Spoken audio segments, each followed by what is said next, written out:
Hello and welcome to the fifth edition of ET Government Digitech Conclave and Awards. I'm Arpit Gupta. I'm joined by Mr. Suresh, who is the Chief Executive Officer of Digi Yatra Foundation. So thank you for joining us. My pleasure, Arpit.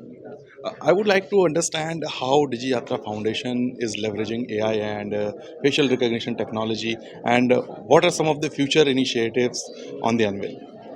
So, from an AI perspective, we use the face matching algorithm, right? That's the thing that we use, and that gets used when you enroll into Digiyatra.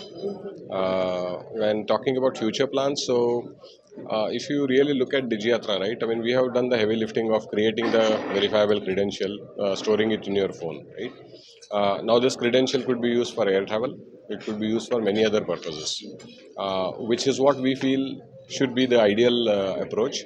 And we are exploring whether the same credential of Digiyatra can be used at other locations. Like, for example, it could be a hotel identity validation, or it could be when you enter into an IT park, for example, that kind of a validation.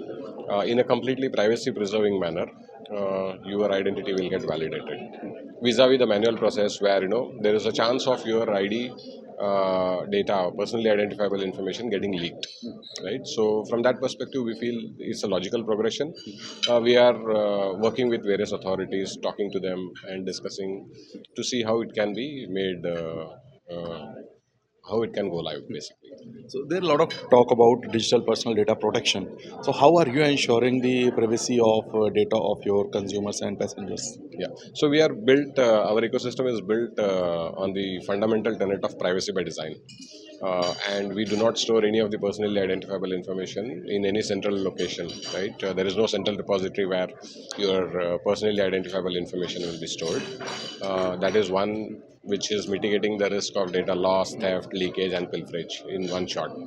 And the other aspect is if somebody were to really hack into our database, they would have to hack into the 11 million plus users' phones to get the data, because that's where the data lies.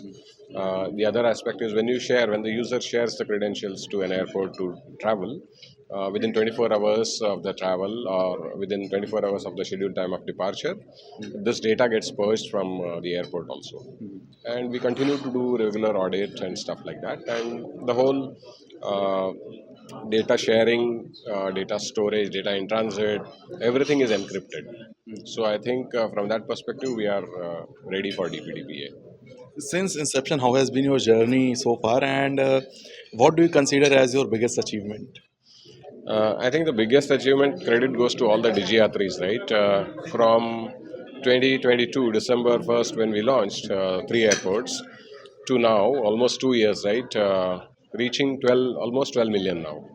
Reaching almost 12 million user base, more than 5 crore or 50 million times people have used Digiyatra. I think that is a major achievement, and also proud to say that we are the biggest exponents of verifiable credentials, which is a decentralized ecosystem anywhere in the world. And of course, we are the pioneers or the torch bearers of this whole decentralized ecosystem.